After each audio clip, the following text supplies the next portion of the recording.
Después del esplendor. Episodio 6. Blockbuster. Más que un videoclub, la decisión del fin de semana.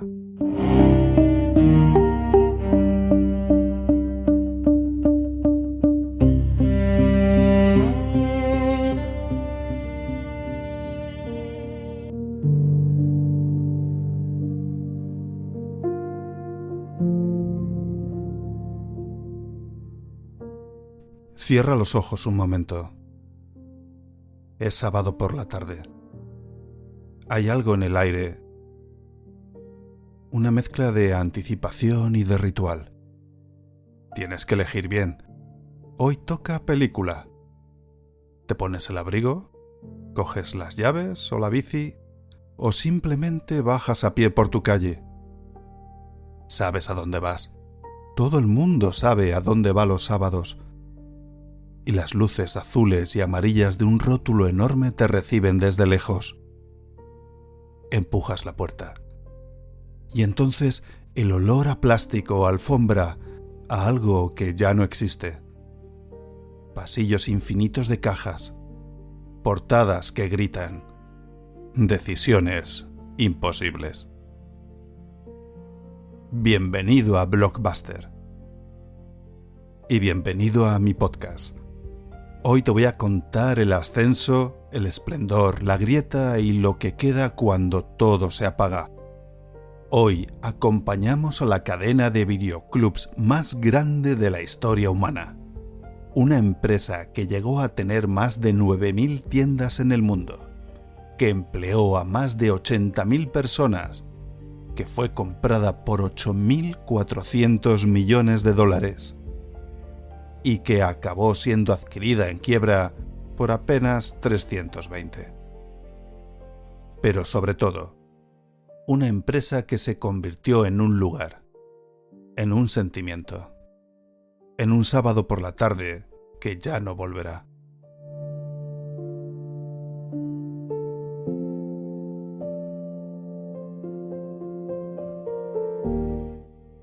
Soy Marcos Arroyo y escuchas Después del esplendor.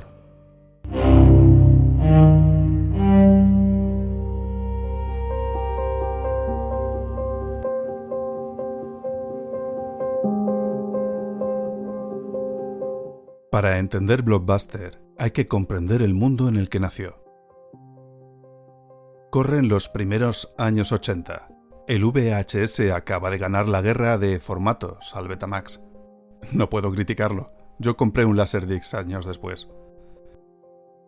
De repente, por primera vez en la historia, una persona normal puede ver una película en su casa, cuando quiera, sin depender de la programación televisiva. En España eso significaba escapar de los dos canales que había, Televisión 1 y la 2, que por aquel entonces todavía decíamos UHF. Estos canales decidían por ti lo que veías cada noche. Las televisiones privadas todavía no habían llegado. De modo que el vídeo en VHS promueve una revolución silenciosa, doméstica, pero enorme. Los primeros videoclubs brotan como setas. Son negocios pequeños, familiares, con 4 estanterías y 200 o 300 cintas. No hay sistema, no hay inventario, no hay criterio. Es el salvaje oeste del entretenimiento en casa. En España, el alquiler costaba entre 200 y 350 pesetas, lo que hoy serían entre 1 y 2 euros. Y hacerte socio era casi un acto de identidad. Necesitaban tu DNI, una fotocopia de un recibo de la luz, y te daban un carné de plástico que guardabas como si fuera un pase VIP.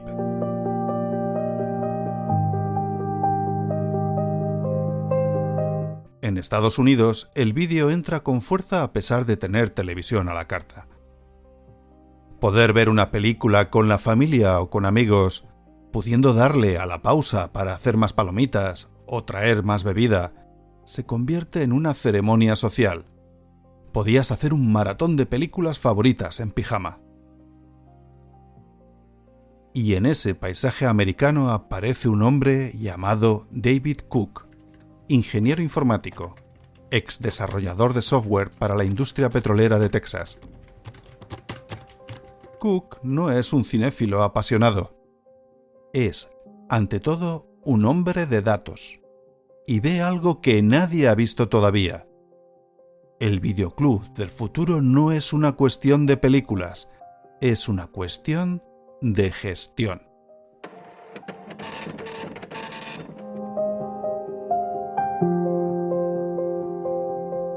El 19 de octubre de 1985, Cook abre la primera tienda Blockbuster en Dallas. Lo que la distingue de todo lo demás es inmediatamente visible. Más de 6.000 títulos en catálogo organizados por género, con un sistema informático de inventario en tiempo real, cada cinta con su código. El éxito es inmediato. En 1987, Cook vende su participación mayoritaria a un grupo inversor liderado por Wayne Huizenga, un empresario de Florida que decide multiplicar la idea sin límite. Mientras un videoclub tradicional podía contar con 500 referencias, Blockbuster exponía más de 5.000 en cada tienda.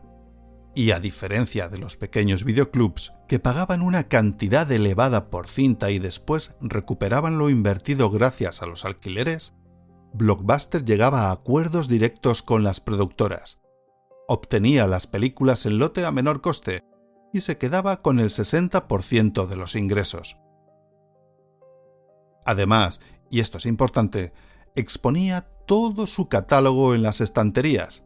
Portadas visibles, elegibles, se podían tocar, mientras que la competencia solía tener las cintas detrás del mostrador y no te dejaba manosearlas mucho, la verdad.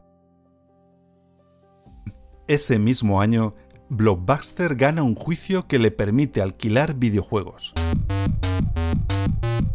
En un solo movimiento, la empresa pasa de servir a los amantes del cine a capturar también a toda una generación de adolescentes. Blockbuster llegó a España en 1992 y su expansión fue tan vertiginosa que, según quienes la vivieron, habría que esperar 10 años hasta la llegada de Starbucks en 2002 para volver a ver una maniobra similar de una marca extranjera tomando posiciones en todas las calles.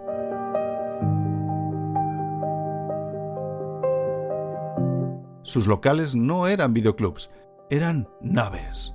Locales de cientos de metros cuadrados en las mejores calles comerciales. Estrenos que rotaban regularmente y consolas disponibles para probar videojuegos. En 1994 llega la consagración definitiva. Viacom adquirió Blockbuster por más de 7.700 millones de dólares. En ese momento, Blockbuster no es solo la mayor cadena de videoclubs del mundo, es una de las empresas de entretenimiento más poderosas del planeta.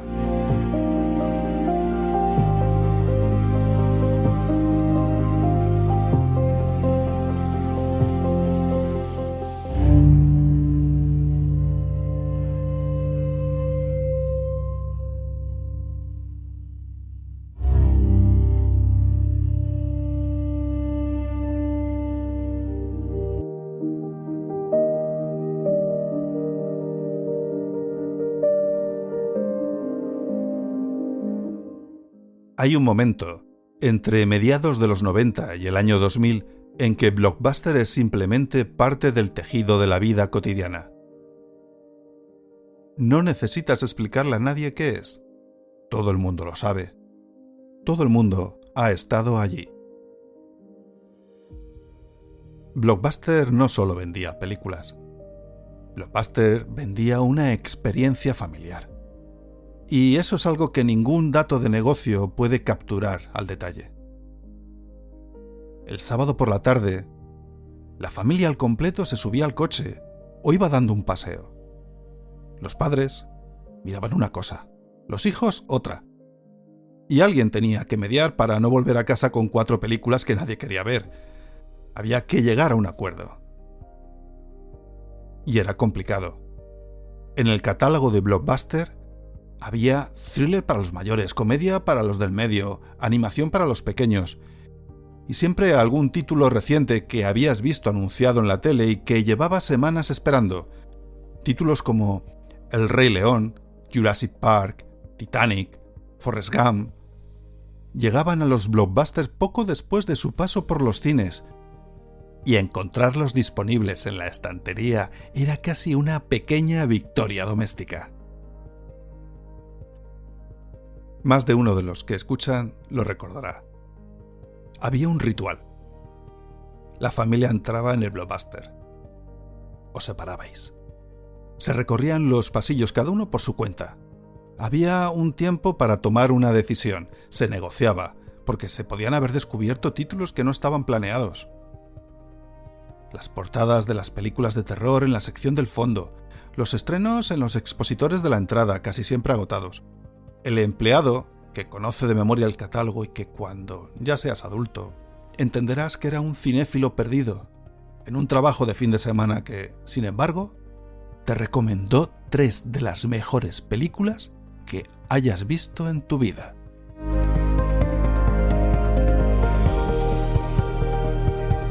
Y Blockbuster se metió en el lenguaje cotidiano. Tengo que ir a devolver las películas a Blockbuster, que así no me meten una buena multa. Esa frase la ha dicho o la ha escuchado cualquier persona que viviera en los 90 en España. No era una queja exactamente, era parte del ritual. La multa era el precio de haberse quedado enganchado a una película el domingo por la noche y no haber querido levantarse del sofá para devolver.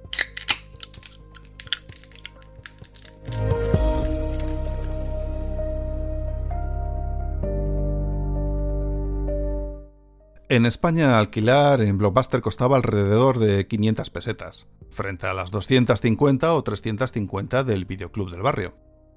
Lo que en aquella época equivalía al precio de una entrada de cine. De hecho, Blockbuster era más caro que la competencia, eso nadie lo discutía. Pero compensaba con el catálogo, con la organización y esa sensación de gran superficie que al español de los 90 le resultaba novedosa y, la verdad, un poco emocionante. Había algo profundamente democrático en aquellas estanterías. Cine de autor junto a comedia familiar. Clásicos de Hollywood dorado al lado de películas de acción con la portada más salvaje que hayas visto jamás. Por política empresarial, Blockbuster nunca vendió ni alquiló cine para adultos.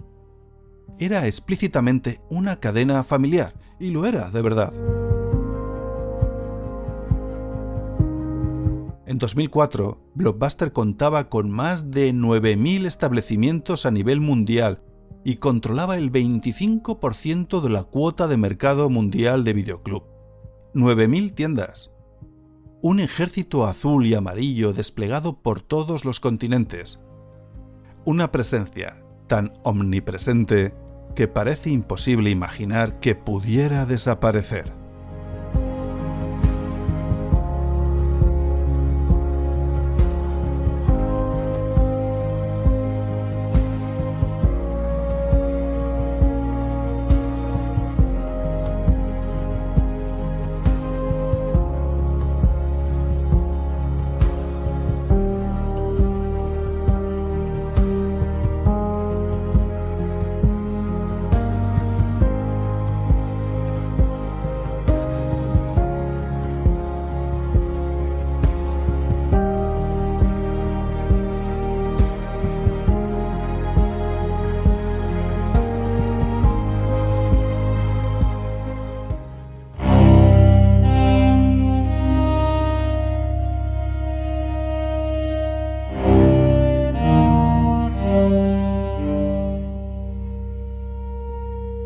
La grieta que acabó con el esplendor de Blockbuster no llegó de repente.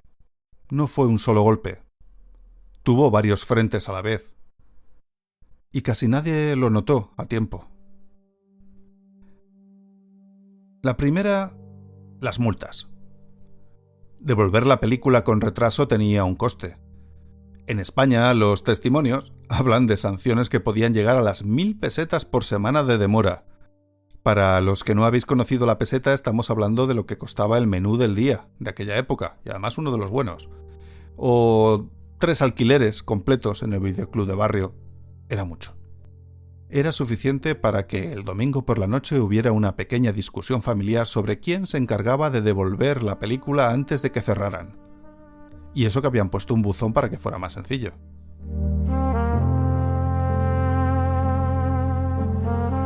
A nivel global, solo en el año 2000, Blockbuster ingresó $800 millones únicamente en multas de retraso, el 16% de todos sus ingresos. Las multas no eran un complemento del negocio, eran una de sus columnas. Y la gente lo sabía. Y la gente lo odiaba. La segunda grieta que acabó con el esplendor de Blockbuster fue la televisión de pago y la piratería. Cuando algo es atractivo y caro, se busca el sucedáneo, ¿verdad? A finales de los 90 llegaron a España los primeros canales de televisión por cable y satélite, canal satélite digital, vía digital, que emitían películas en pases programados. No era lo mismo que elegir, pero era cómodo y, en muchos casos, más barato. Y luego llegó algo mucho más disruptivo. A principios de los años 2000, las tarifas planas de Internet llegaron a los hogares españoles, y con ellas los programas de intercambio de archivos peer-to-peer, P2P. Emule, Caza, BitTorrent un poco después. Cualquiera que viviera en esa época lo recuerda. Primero la calidad era pésima, y las descargas tardaban días. Pero el ancho de banda creció, la calidad mejoró, y llegó el momento en que se tardaba menos en descargar una película que en bajar a alquilarla. En 2006, España fue el campeón de Europa Occidental en piratería, con 132 millones de descargas de películas ese año y 700 videoclubs cerraron sus puertas en todo el país en ese mismo ejercicio. El Top Manta completaba el panorama. En las calles españolas se vendían más películas ilegales que legales. Así, Blockbuster se fue de España ese mismo año, señalando a la piratería como causa principal. No mentía del todo, pero tampoco era toda la verdad.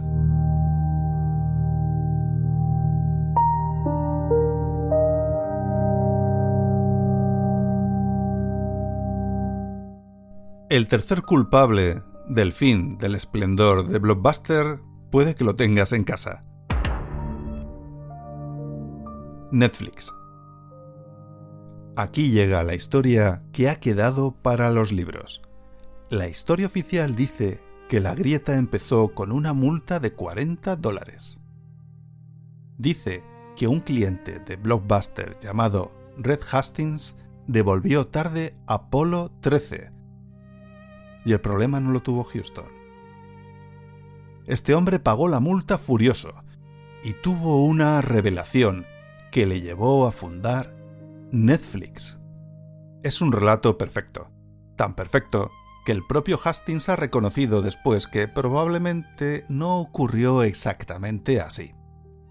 Pero lo que sí que es cierto es que la idea que convirtió en negocio apuntaba directamente a la herida más visible de Blockbuster: las multas.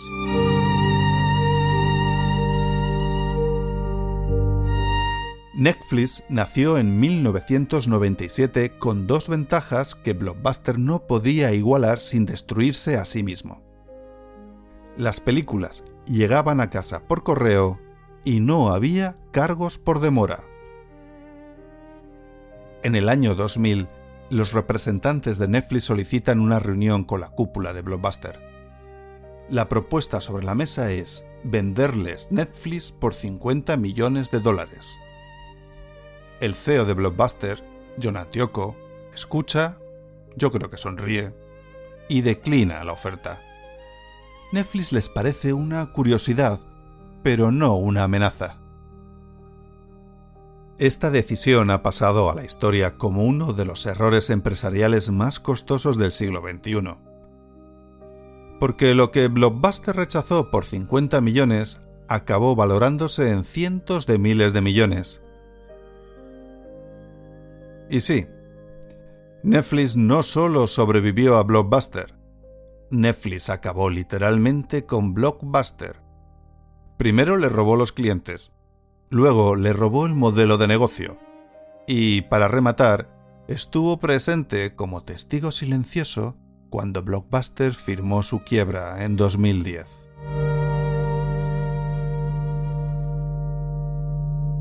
Unos años después, en 2004, el CEO, Antíoco, intenta reaccionar, elimina las multas por retraso y lanza Blockbuster Online, un servicio de alquiler por correo directamente competidor de Netflix. La estrategia funciona, los clientes vuelven y Blockbuster recupera terreno. Pero entonces interviene Carl Icahn, el inversor que controla una parte importante de las acciones. Icahn considera que la estrategia online es demasiado cara y presiona hasta forzar la salida de Antíoco en 2007. El nuevo CEO, James Case, entierra la apuesta digital y vuelve a apostar por las tiendas físicas. Declara públicamente que no considera a Netflix un competidor serio. Es la última decisión equivocada de una larga serie.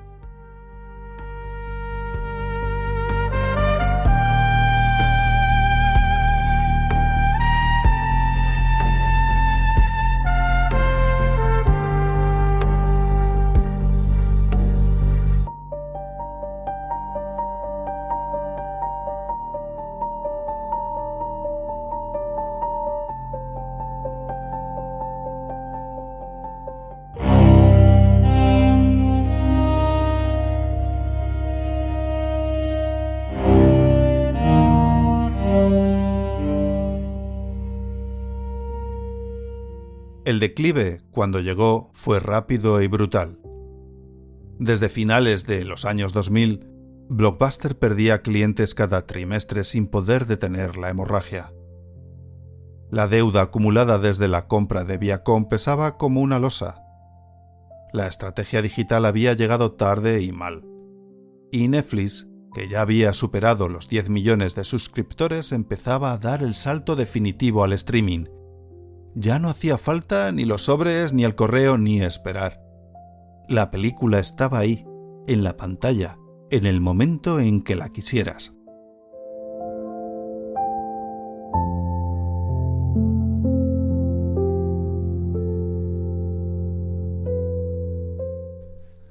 En septiembre de 2010, Blockbuster declaró la bancarrota con una deuda superior a los $1.000 millones. Era irónicamente la última gran cadena de videoclubs que quedaba en pie en Estados Unidos. Dish Network se hizo con los restos por 320 millones. Intentó reconvertirla en servicio de streaming y abandonó el plan al año siguiente. Las últimas 300 tiendas propias que aún operaba la compañía cerraron en enero de 2014.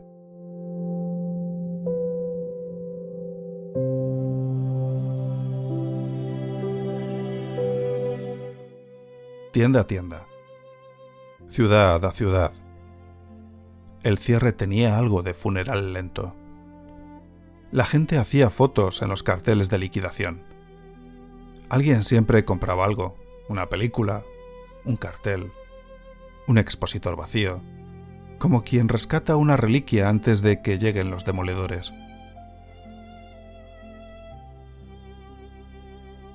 Lo que cambió no fue solo una empresa. Cambió un hábito. El hábito físico de ir a buscar el entretenimiento, de tenerlo en la mano, de decidir con tiempo. El streaming nos trajo la inmediatez y el consumo ilimitado, pero también borró el combate dialéctico que hacía especial la elección.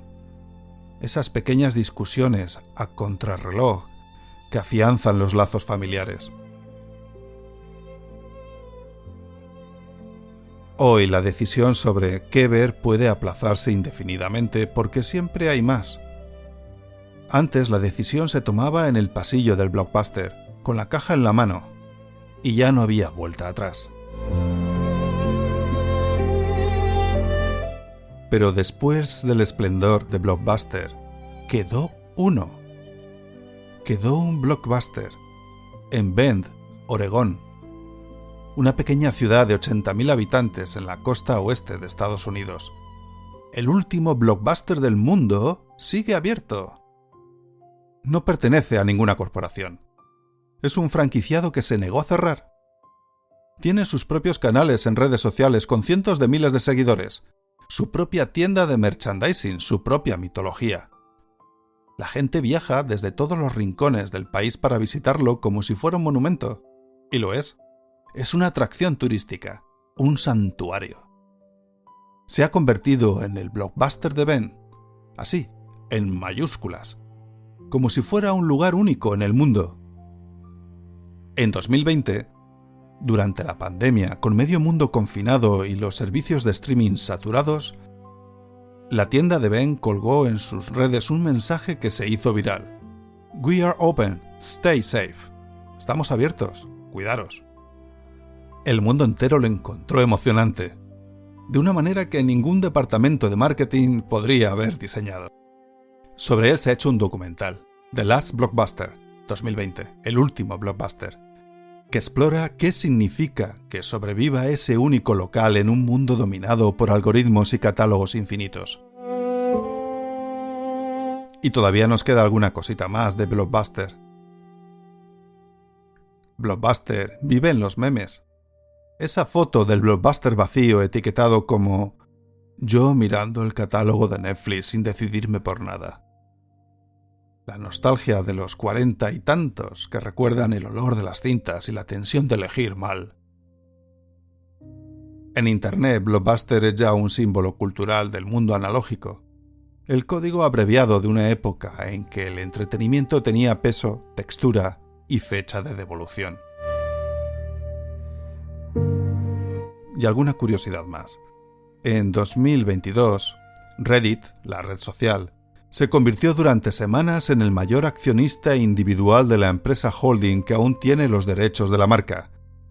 Una broma, un acto de nostalgia colectiva, un gesto extraño y hermoso de usuarios de Internet tratando de resucitar algo que solo existía ya como recuerdo.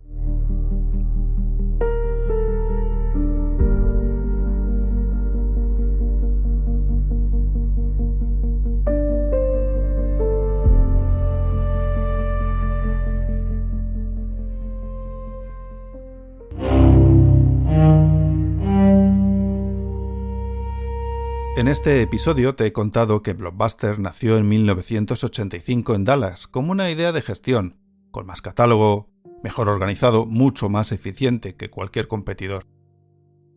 Llegó a España en 1992 y se convirtió en algo más que una cadena de videoclubs. Fue el escenario de un ritual familiar que marcó a toda una generación.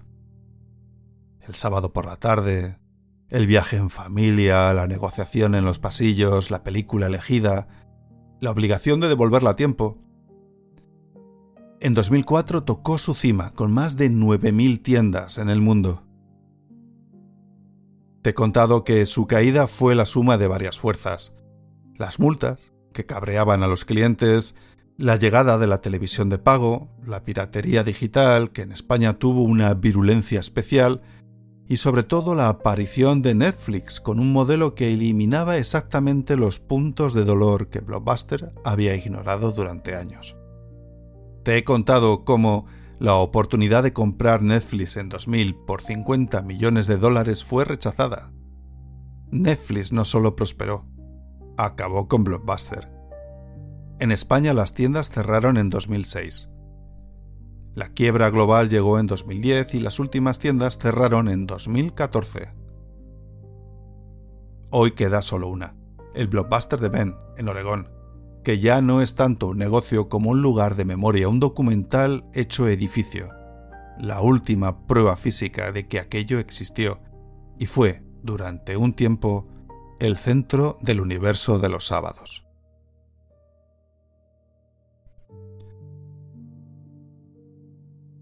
Hay una pregunta que flota en toda esta historia y que va más allá de los balances económicos y las decisiones empresariales. ¿Qué perdimos exactamente cuando perdimos Blockbuster? No el servicio, claro. Netflix es infinitamente más cómodo, más barato, más variado. Y nadie echa de menos las multas. Nadie tiene que pasar por la experiencia de encontrar que la película que quiere ver ya está alquilada.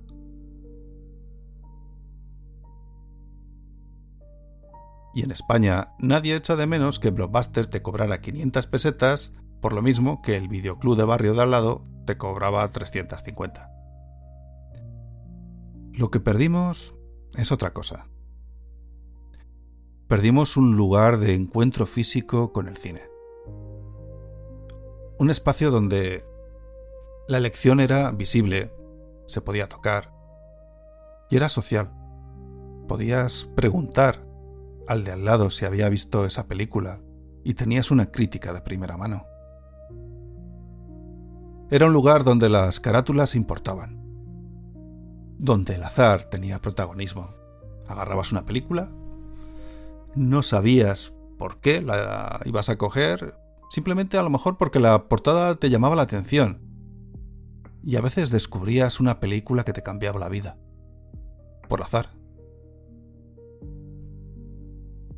El algoritmo de Netflix sabe lo que quieres mejor que tú. Y precisamente por eso te pierdes esos descubrimientos mágicos que había en Blockbuster. Blockbuster también, durante un tiempo, fue una forma de entender el entretenimiento de los fines de semana. Se planeaba. El sábado vamos al Blockbuster y pillamos unas películas. Las vemos todos juntos. A lo mejor con amigos. O con algún vecino. Pero había un ritual. Sabías que ibas a ver una película, que ibas a hacer palomitas, que ibas a encargar pizza. Y que si tenías suficientes películas, a lo mejor eso se alargaba hasta las 2 de la mañana. O lo dejabas y el domingo por la tarde seguías.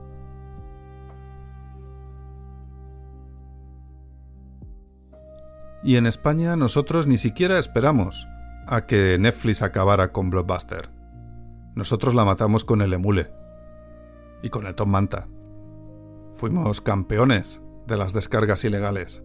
Hubo una revolución. Muchos abogados investigando cómo podían denunciar a la gente que estaba viendo algo sin pasar por caja. La reflexión que queda ahí es la velocidad con la que desmantelamos algo que nos gusta. Es increíble. Solo hace falta la oportunidad de tener algo gratis y no miramos ni a los lados. Acabamos con ello. La historia de Blockbuster es, en el fondo, una historia sobre la diferencia entre eficiencia y experiencia. Y sobre cómo cuando optimizamos todo lo optimizable, a veces nos quedamos con algo que funcionalmente es perfecto, pero que carece de alma. Y ese último Blockbuster, el Blockbuster de Ben, queda ahí porque necesitamos algo que nos diga que existen cosas que ya no sabemos cómo nombrar. Antes de cerrar, una aclaración sobre la relación entre Steven Spielberg y Blockbuster, porque me lo han preguntado cuando estaba escribiendo el guión. Steven Spielberg no tiene relación directa con Blockbuster. Es una leyenda urbana. Pero tiene sentido porque los grandes Blockbuster que estaban en las estanterías de la cadena de videoclubs, muchos de ellos estaban firmados por Steven Spielberg. Eran casi nombres que iban de la mano en los 90. Steven Spielberg lo que sí que tenía era un contrato enorme con Universal Studios por el que percibía royalties de los parques temáticos de Universal donde estaban las películas que había hecho con DreamWorks. Pero no hay un vínculo real y directo con Blockbuster.